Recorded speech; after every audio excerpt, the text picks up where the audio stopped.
This is Art Sense, a podcast focused on educating and informing listeners about the past, present, and future of art. I'm Craig Gould. On today's episode, I speak with artist Carroll Dunham. Dunham takes time to discuss the latest iteration of his iconic figurative work up through June 17th at Gladstone's 515 West 24th Street location in New York. The show features drawings of colorful, boldly drawn male and female forms intimately connecting within cubic spaces. In the conversation, I tried to get to a better understanding of Dunham's philosophies and motivations. And now, a conversation about doodles and primal reactions with artist Carroll Dunham. Dunham, thank you so much for joining me this week on the Art Sense podcast. Carroll, I wanted to welcome you on to talk about a new exhibit you have going on at Gladstone of recent drawings. But, Carroll, a lot of times with artists, I like to start with a hypothetical, which is, say you're sitting at a dinner party next to someone who has never met you and has no idea of what you do or what your work looks like. Where do you start to explain to them what your work consists of? I don't think I really try to do that.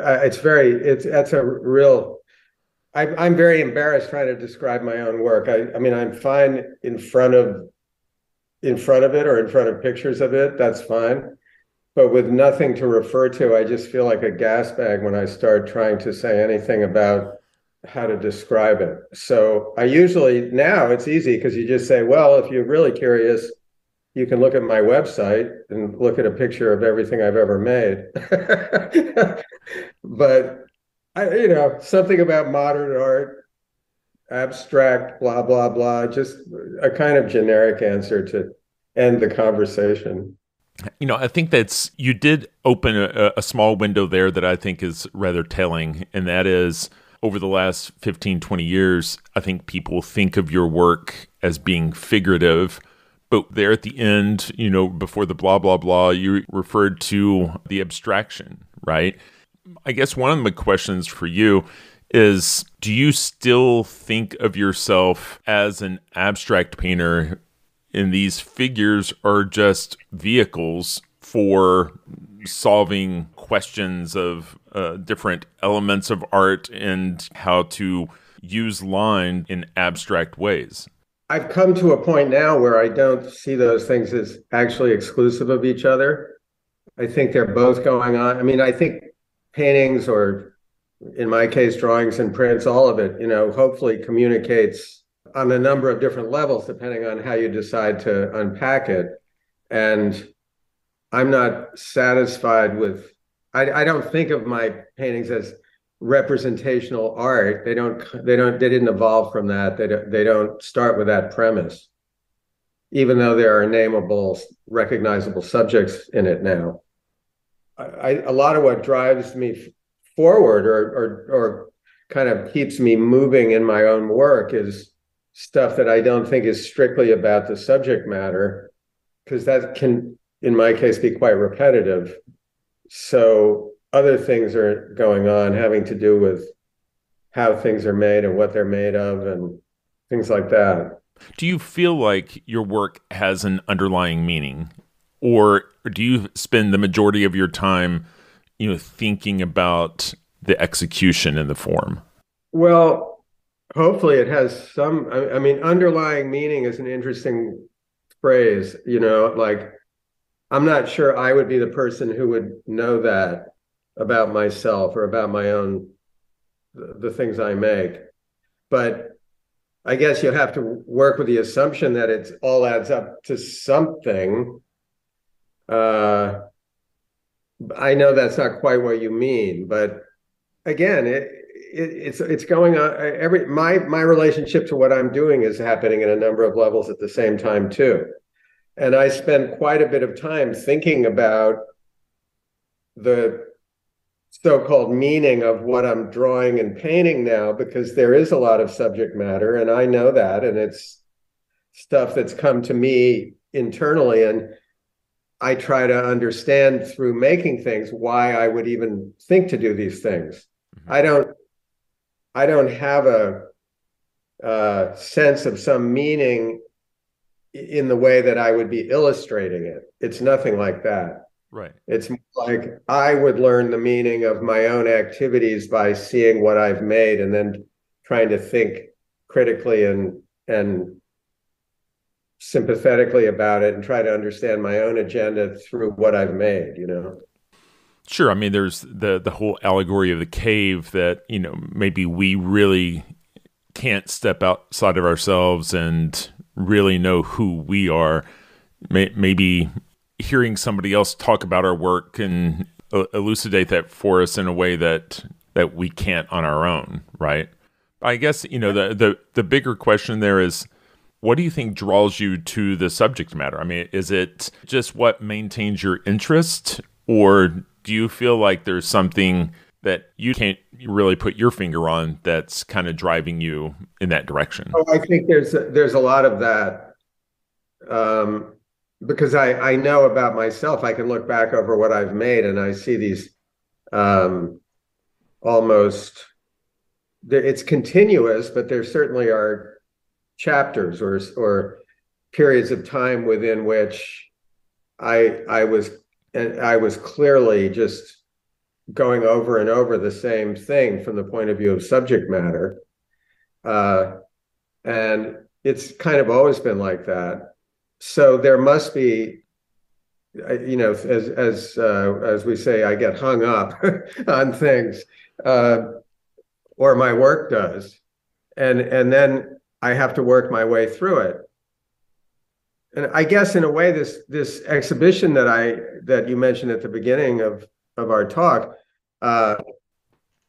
is a way to try to show that process a little bit, because I use drawing as a way to sort of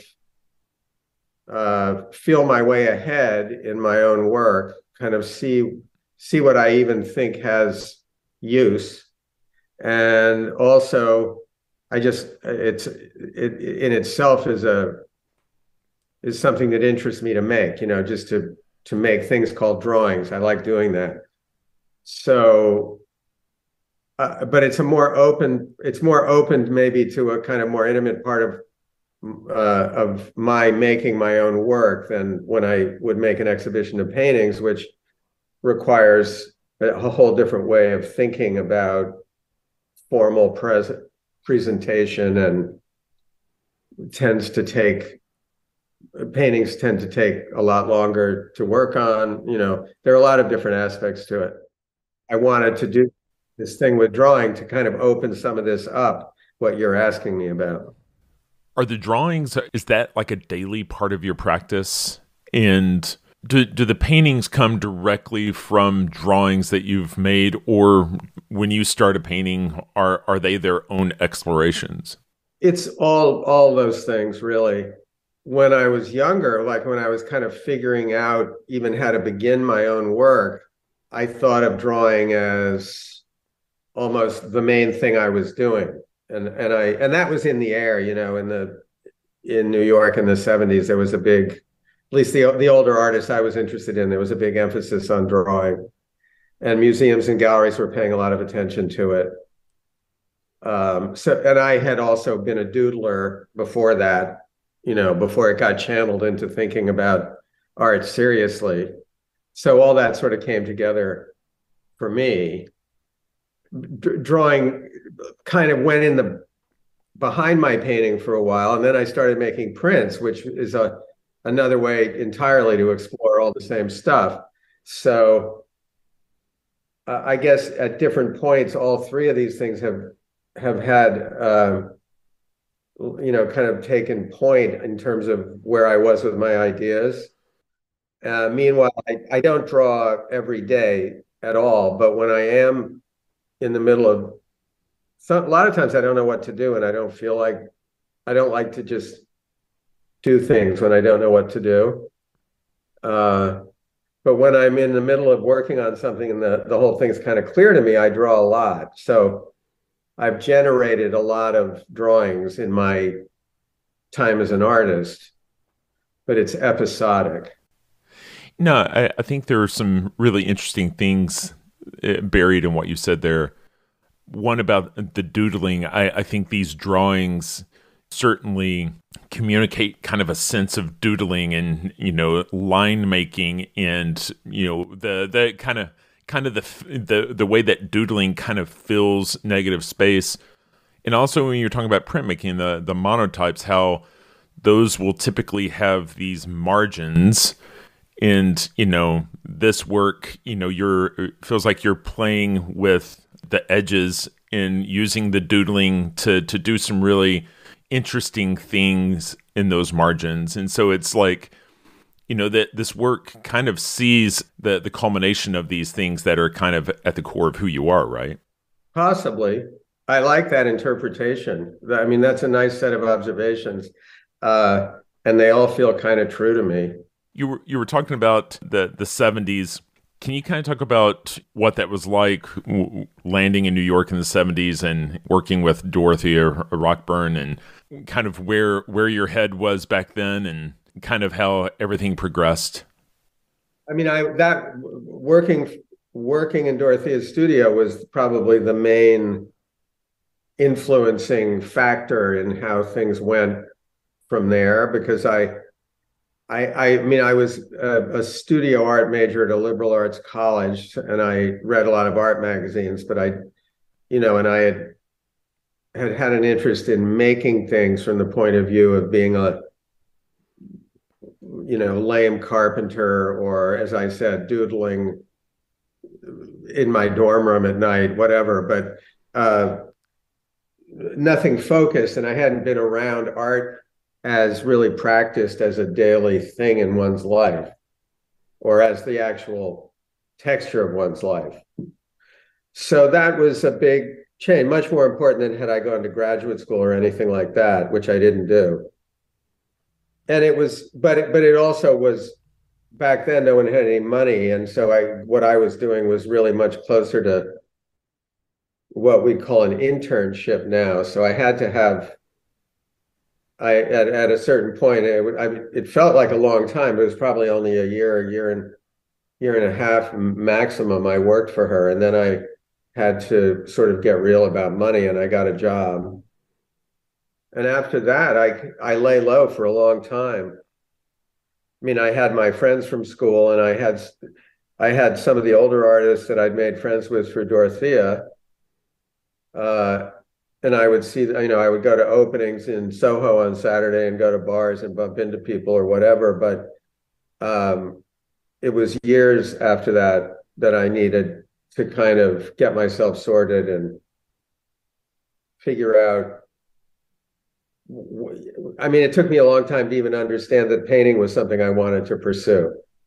So I didn't start having anyone really come look at my work and then start to have chances to exhibit it until I was almost, I don't know, I was probably 33 or something when I started my work was in group shows a couple of times, things like that. And then after that, it kind of kept going.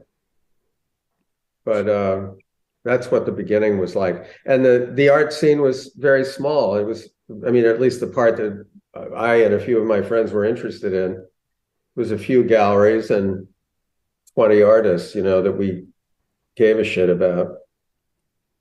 It was kind of great. I've read before, the advice of somebody who is giving advice to the stuck artist on, trying to find their own voice. And one of the tips they gave was to imagine your artistic heroes and imagine if they hadn't died, how they would have extended their work. I feel like I've heard you speak before that, somewhere at the genesis of your career, you were actually thinking about what the continued work of Kandinsky would have looked like. Am I remembering that right? It sounds to me like you might be conflating a couple of things, but I'm sure I am. one of the things that I mean, back when I was starting and I really felt like, okay, I see a way into something that like would be my paintings and I'm going to follow this. And I had read Kandinsky's writing about painting. The better known book is called Concerning the Spiritual in Art or something. And that's not the book that I got really excited about. The one I liked a lot was called Point and Line to Plane. And it was a strange little manifesto about, really sort of unpacking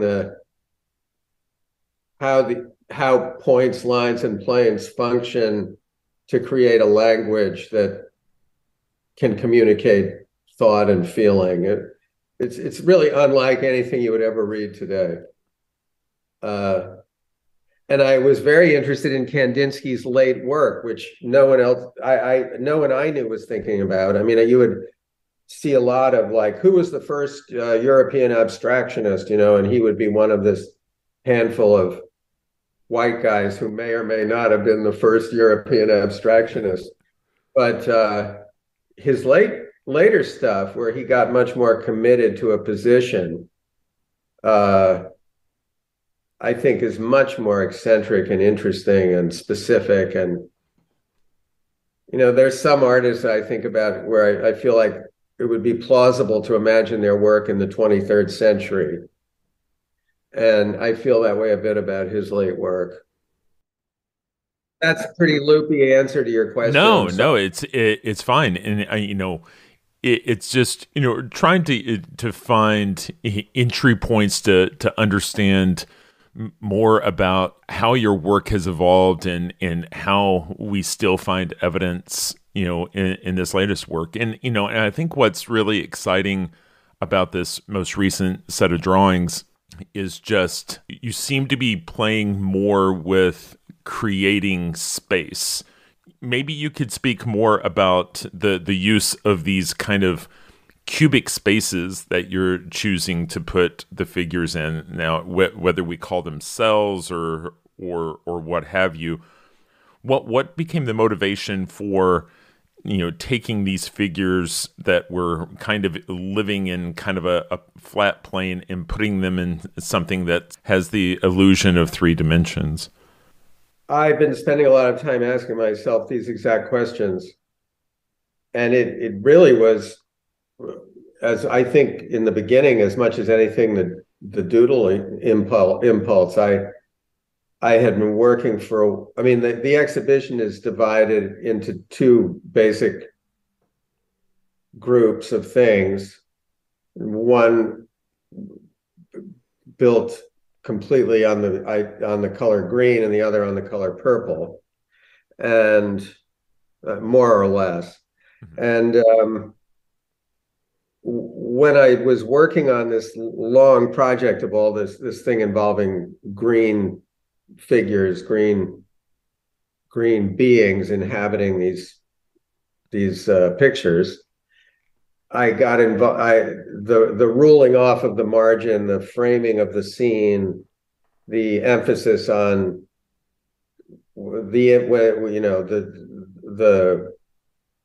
this reality ends when the image ends, that kind of idea, which probably did come a lot visually from all my work in printmaking. It's kind of a ubiquitous situation in printmaking to see margins.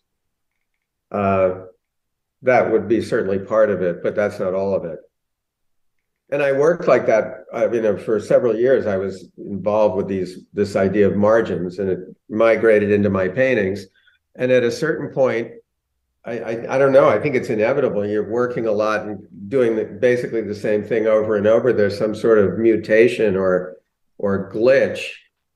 And I thought, what would happen to draw lines over things, and this space, which I guess I thought it was kind of like rotating the thing into optical space from literal flat space on a surface.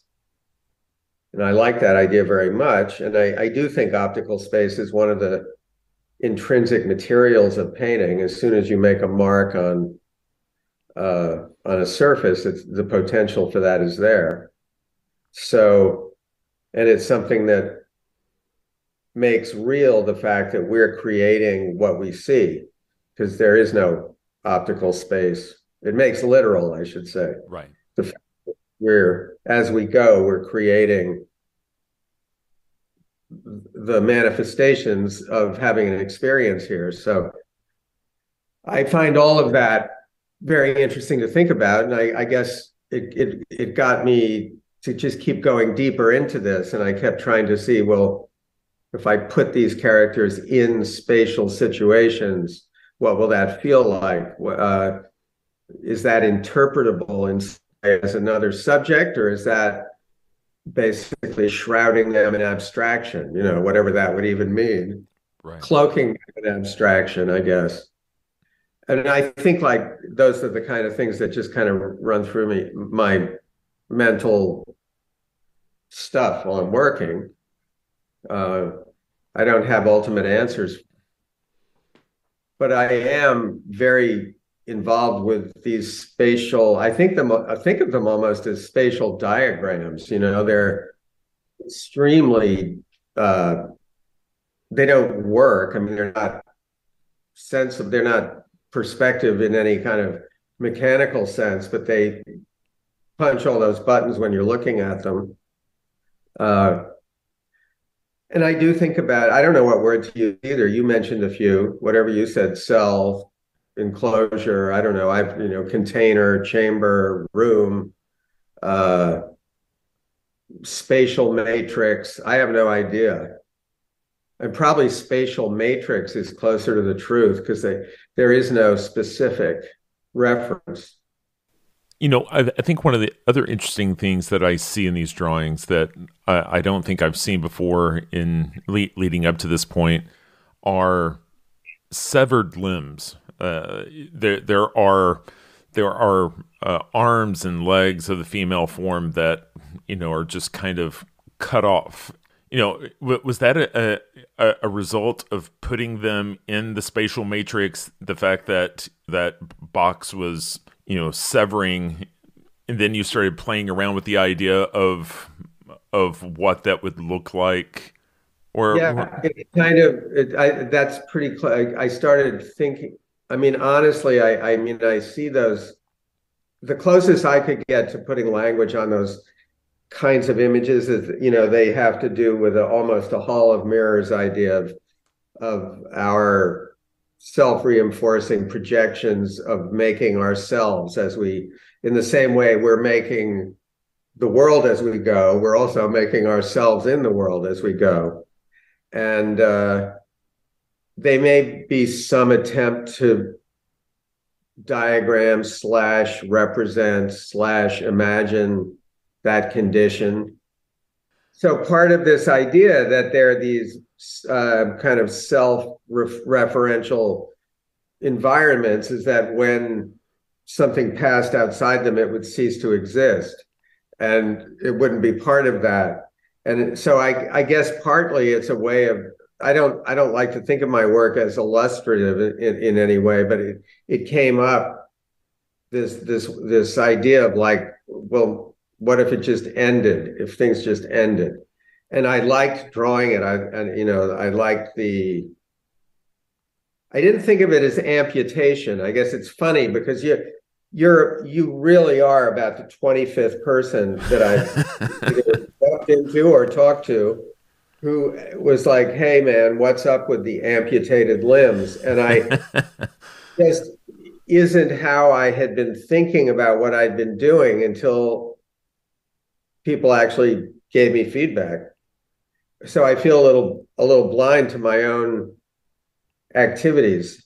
But the way it came up was when I was working on all those green things and the margins, and I was thinking about the subject part of the image ending at these margins and dissolving into this other kind of drawing, which involved spirals and loops and different things that I've really been in my work in one way or the other for a long time, performing different functions and having them perform no quote unquote representational function whatsoever, just kind of being there around.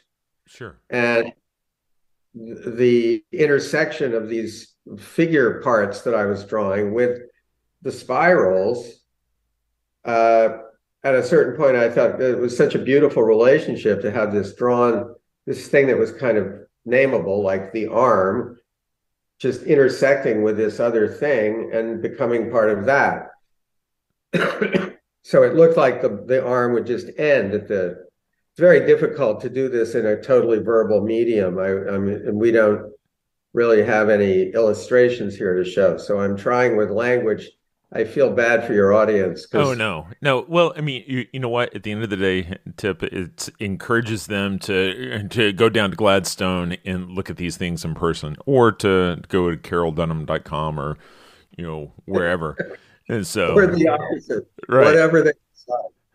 And so, last year I had photographer Mona Kuhn on the podcast, and she exclusively photographs the nude. And one of the attractions for her is that when you present the human body in that form, it creates imagery that is rather timeless, right? You strip away fad and fashion, and you're left with this timelessness. And your figures in these pieces also seem timeless. I mean, we could be looking back at cavemen, or we could be looking into a dystopian Planet of the Apes sort of future, right? That's exactly how I see it too. Are these hyper masculine and hyper feminine sort of representations, or is it tied to kind of this timelessness? Well, I think all of those things are interrelated and they're all things I think about. I mean, I don't want to make claims about it because I just know what I think about.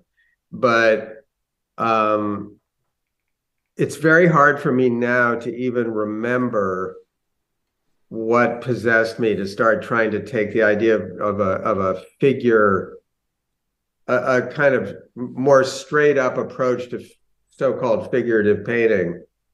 I can barely remember how that happened. I almost feel like it was another one of these mutation accidents. But by the time I got to the idea of making images with males in them, which was kind of around this subject of wrestling as the organizing idea, uh, I I had already made a whole series of paintings with females as the central idea, the bathers things, Right. and and I knew that my what interested me about trying to make images of an entire human body in some way that interacted with the tradition and also felt really just fresh and true to me, that it had to involve this archaic, what you're calling timelessness. I like that word. But to me at the time, I was thinking that there's got to be some sort of archaic vibe to these to these images. Right. Like I'm not doing some like it has nothing really to do with contemporary culture, except I can't escape being part of contemporary culture. I operate within that medium as we all do, and as we're all fated to. But I wanted it was mostly through the idea of connecting to art history, I think, in the beginning. And then I started to really like it on an almost Jungian basis, I guess, like at least to fantasize about that level of things where it's just sort of the most basic human setup, Sure. uh, and try to make an image of that, or let the image come together out of the spare parts that seem to rattle around in my work. Right. And that's kind of, and then with the males, by that point, I was committed to this idea of we're either, 1 million BC or after World War VI. And I that seemed to really lend an interesting extra little vibrational thing to the subject of the wrestlers, because it is this sort of ritualized violence that wrestling, the premise of wrestling is that. So I know that over the last 15 years, you've had to deal with people questioning the angles you choose to depict your female forms. And some people have, kind of harassed you with the terms pornographic. And it reminded me of a conversation I had with my painting professor in college, who believed that the nude that makes direct eye contact with the viewer is much closer to crossing that line than the nude that doesn't make eye contact. And I think we see evidence of that from art history, with like the fervor of like Olympia and Le Déjeuner sur l'Herbe. Part of the fervor there was that those figures were, engaging us, the viewer. And I look at the work that you've been making of the bathers, and all these female figures, you've really never shown us their faces. And it's bound to be a conscious decision, right? It became a conscious decision pretty early on. I mean, I tried doing things with faces, but the first sort of notes I made to myself about the idea of even getting into this, about even taking this angle with, because I'd been sort of working with what nominally with a similar subjects prior, but I'd been drawing them very differently. And when I got thinking about it, I knew very early on that if I made faces, they would have personalities. And if they had personalities, they couldn't be archetypes anymore. At least that's how it felt to me. I mean, you can see examples of, to me, a certain phase of Matisse's paintings is a great example of this, where in those paintings of like the figures bowling on the green lawn and things like that from around the First World War, just before. But they do have faces, but they somehow manage to be completely, like they may as well be just carvings or something. They don't rise to the level of specific human beings. And I think I was aspiring to something like that. And I couldn't figure out a way to make faces interesting to myself. It felt like a trap. Is there a fine line between the term archetype and the term objectification? I mean, does that question even make sense? I'm not sure.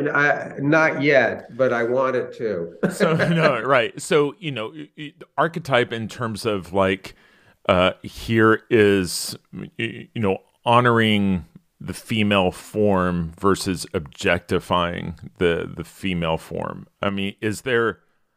Well, I never thought about it before because, I guess when I use the word archetype, I think about more... I'm thinking about it as part of like if there's an idea of like a general structure of the Western human mind, which is all I think, we probably know enough to really say much about. It's possible, there's something very appealing about some of Jung's ideas. The idea that the notion that there is a language buried in there somehow of symbols, and that there are these almost, I guess, typologies of, deep memory and experience that affect each of us individually. So when I use the word archetype around, say, an image of a naked human female with white skin, it's partly something that's just been burned into me as a straight male in the culture.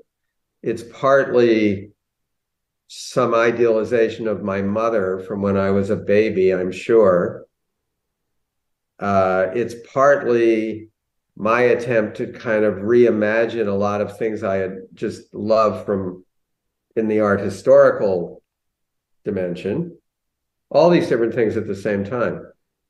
A scientist would tell you that there are, visual stimuli related to, why is an areola and a nipple the color it is and the shape it is, and it's basically to provide those untrained eyes of the child to like find this target of, that provides them life, right? And the same visual stimuli goes on with, other parts of the body that are associated with reproduction, right? So those most stimulating parts of your work, are tied to things that are very primal and programmed, within our psyche on a very basic level, right?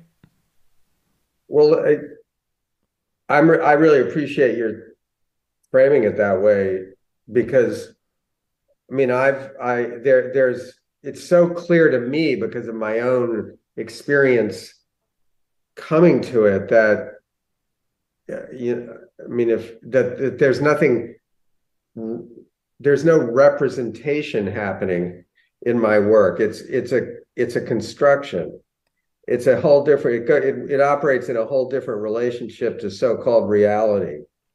And so the visual language is almost like a bunch of icons or something. Like, why I would feel obliged to draw a squiggly line to represent a spinal cord, but not other things like, I don't know what, the knobs on your ankle or kneecaps, or, although I have in fact sometimes drawn kneecaps, but I'm just saying, like, there's some things that feel like they need to be acknowledged in order for the image to reach a threshold of anyone feeling anything about it. And the fact that you mentioned nipples is really interesting, because that is, I mean, it's on an idiotic level, it's probably a big signifier out of pornos, but on a kind of more sublime and interesting level, it's one of the first things. It's, perhaps an infant's most central object in the entire universe, if for a certain period of time that probably feels like forever. So there's all these different levels to even what we mean when we're thinking about bodies, how we have experienced them, and at what point in our life we're actually, where are we slicing in to decide what this is. There's so many different ways to think about naked bodies. Sure. And the things in my paintings aren't even that. They're not even photographs. They're just, like I say, they're just these constructions. They're piles of lines and shapes. It would be a whole different discussion if you were portraying these bodies with the accuracy that Courbet used in, Origin of the World, right?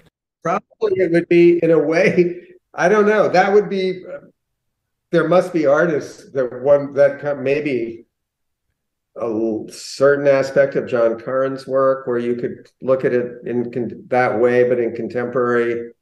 But I don't know, not even really. I have no way of knowing how that thought experiment would turn out. So are you currently working on paintings? I know we have these drawings up at Gladstone, but do you currently have big panels in the studio? I have a lot of big blank white canvases in my studio. I'm actually in the middle of a big reorganization of art storage, which is something that's the culmination of, many years of making stuff. And now we're moving this, because my wife is also an artist. We have this rather intense art storage situation I want to actually start to work on paintings, but I want my painting studio to be a little bigger. So I'm moving art storage off the premises of my studio and expanding the room I paint in a little bit. And then I'm going to start working on paintings. Are they going to look like something similar to the drawings, or is it, will there be these, these cubes and... It's based on the experience of being me. I guess they will probably start there, and I just don't know. I don't know. I'm trying to keep a really open mind and not pre-visualize what I do next too much. It's a little bit of usually I'm very sort of, by the time I've finished some period of my work, I can often have a sense already of what's waiting for me, but I don't exactly have that right now. So it's a good time for me to reorganize my storage racks and keep putting it off. Well, listen, I really appreciate you taking time out of your morning to talk to me about this and, opening up, pulling back the curtain on your thought process and what's gone into this collection of drawings. And the show is up at Gladstone, May 9th to June 17th, 515 West 24th Street. Tip, I appreciate your time this morning. Thanks for having me on. I really appreciate it. Absolutely. It was a nice conversation. That's all the time we have for this week. You've been listening to Art Sense. You can find the show on Apple Podcasts, iTunes, Google Play, Stitcher Radio, Spotify, or your favorite podcast app. If you've enjoyed this podcast, be sure to subscribe. And while you're there, please rate the show and leave a quick review.